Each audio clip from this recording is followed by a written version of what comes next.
किसी ने बड़े कमाल की बात कही है, हमारे कर्मों का फल हमें उसी तरह से ढूंढ लेता है जिस तरह से एक बछड़ा हजारों गायों में भी अपनी माँ को ढूंढ लेता है।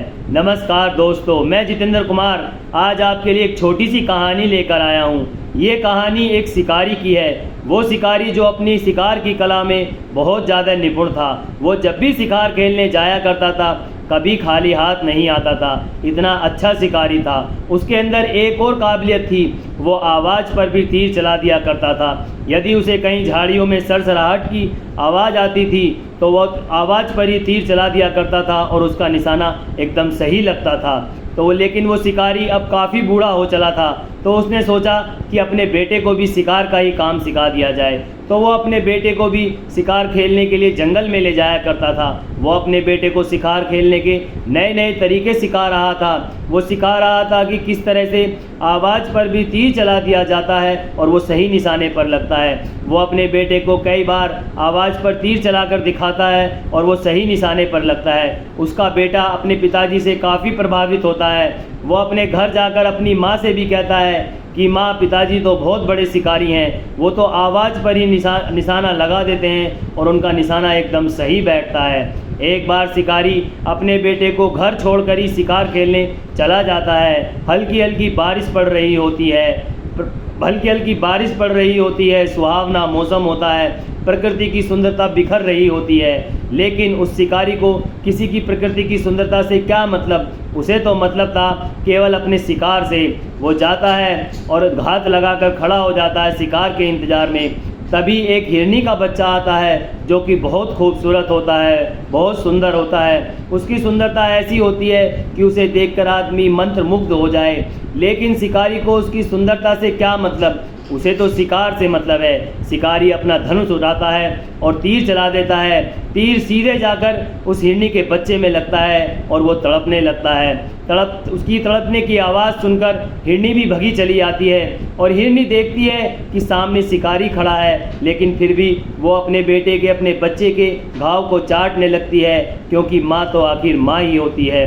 और शिकारी बहुत खुश होता है, कहता है अरे पहले तो बच्चा, अब उसकी माँ भी आ गई है। शिकारी फिर अपना धनुष उठाता है और तीर चला देता है। एक बार में ही वो हिरनी को भी ढेर कर देता है, मार देता है और वो बड़ा खुश होता है। सोचता है कि आज तो एक नहीं दो शिकार लेकर मैं अपने घर जाऊंगा।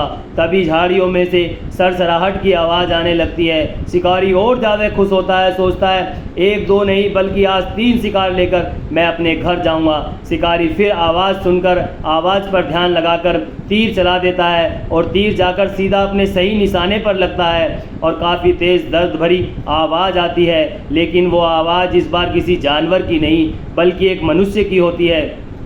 शिकारी भागा हुआ जाता है और झाड़ी हटाकर देखता है तो उसका बेटा मरा पड़ा होता है। उसका बेटा अपने पिताजी को ढूंढते ढूंढते जंगल में आ जाता है। शिकारी सन्न रह जाता है। तभी पीछे से एक आवाज़ आती है, आज मालूम पड़ा जब अपनों के सामने अपने दम तोड़ते हैं तो कैसा महसूस होता है। शिकारी कुछ समझ नहीं पाता, खड़ा का खड़ा ही रह जाता है। तभी पीछे झाड़ी में से फिर वही सरसराहट की सी आवाज़ आती है, लेकिन इस बार शिकारी धनुष नहीं उठाता, क्योंकि वो अपने बेटे को देख देख कर वैसे ही रो रहा होता है। तभी झाड़ी में से एक शेर निकलता है और वो सीधे आकर शिकारी की गर्दन पकड़ लेता है और शिकारी को भी वहीं मार देता है।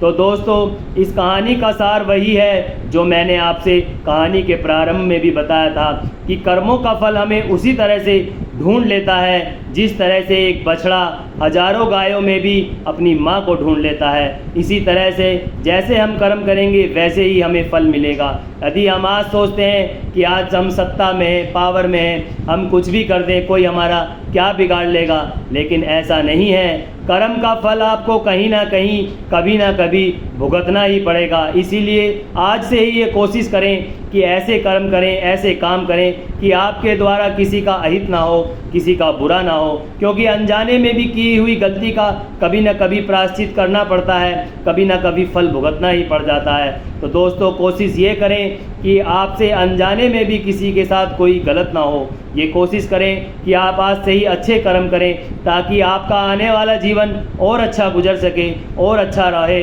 आप और अच्छे तरह से रह सकें। यदि ये कहानी आपको हमारी अच्छी लगी हो तो हमारी वीडियो को शेयर करें, लाइक करें और हमारे चैनल को सब्सक्राइब करें। मिलते हैं आपसे एक नई वीडियो में एक नई कहानी के साथ। तब तक के लिए आपसे नमस्कार। जय हिंद।